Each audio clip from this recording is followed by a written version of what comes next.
Hi there. Thanks for watching my views and news to stories. First one is from Tigray, where some hot words were exchanged by TPLF and Tigray military commanders at a meeting, reportedly. Secondly, Ahmed Mualim Feki, the Foreign Minister of Somalia, spoke a few hours ago about the reasons behind the collapse of talks between Ethiopia and Somalia. The two countries met twice under the auspices of Turkey.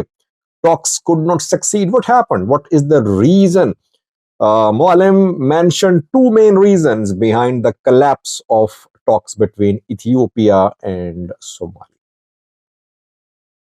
Let's start from Tigray. Well, we know that in Tigray, a political conflict has been ongoing for several months now. It's an intra-political party dispute. TPLF Tigray People Liberation Front has virtually split into one group led by the Tigray President Getachew, the other led by Debretsion Gebremichael, TPLF chairman.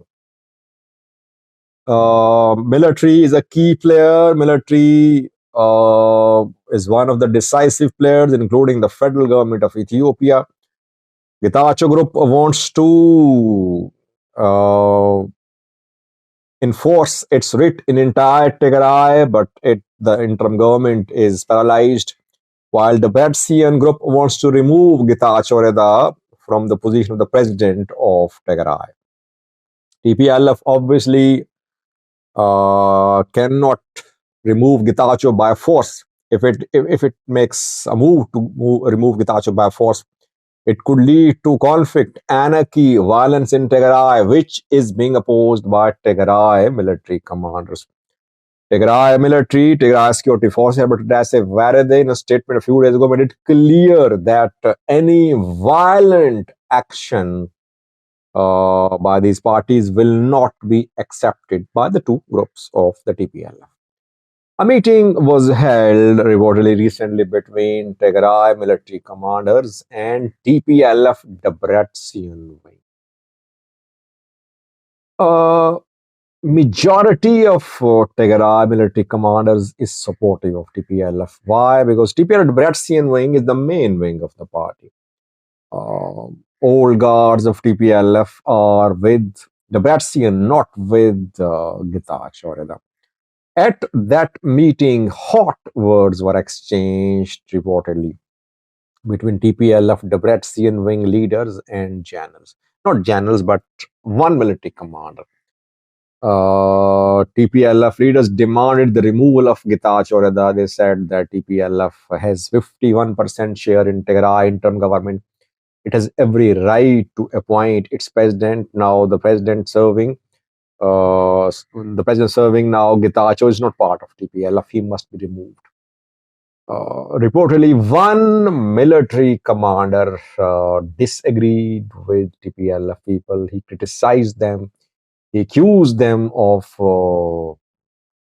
imposing monarchy, and he accused them of imposing dictatorship in Tigray, not monarchy. And he said that others' rights should also be respected.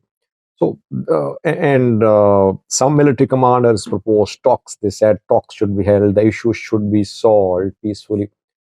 All of them opposed the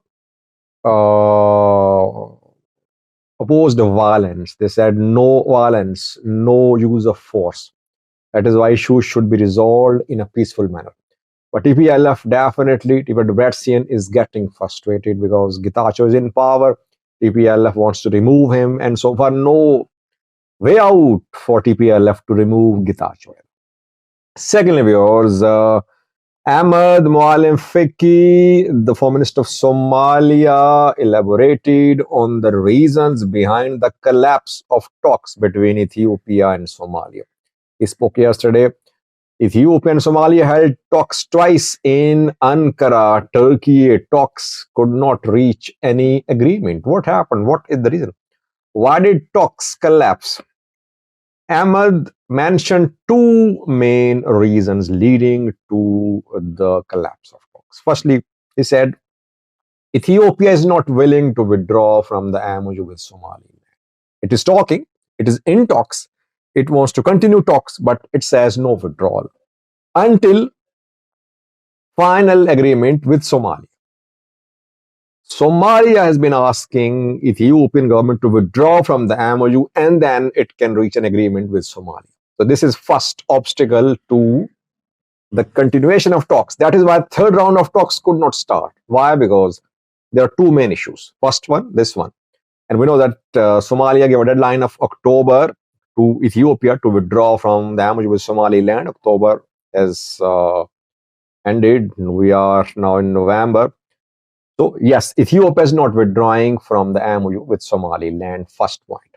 Second point, Ethiopia not only wants access to sea to use a port, it wants to establish a military base too in a coastal area.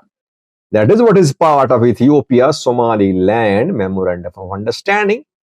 So if Ethiopia reaches an agreement with Somalia in place of Somaliland, it would like to establish a military base, a naval base in Somalia.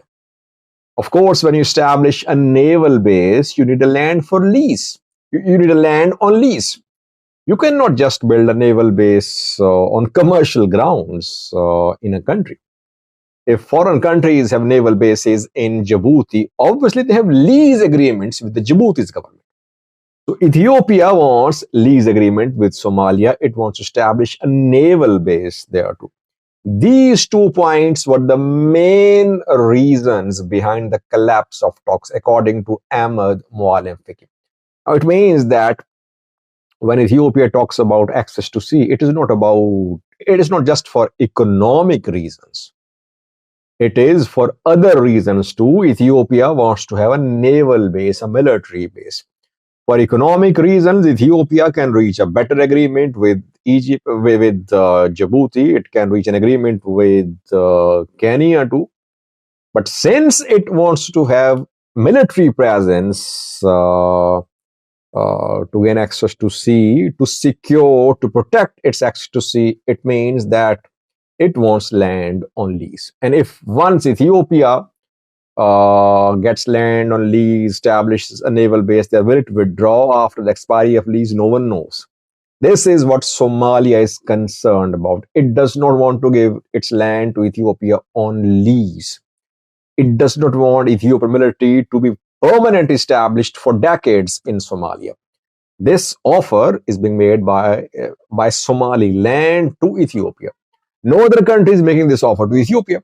That is why Somaliland's offer is more attractive for Ethiopia than the offer being made by Djibouti. Djibouti offered Tajora port to Ethiopia, that Ethiopia can exclusively use this port. But again, no lease, no military, no naval base there, which is not acceptable to Ethiopia. Ethiopia can use the Tajora port of Djibouti, but it wants a better deal with a country with full rights.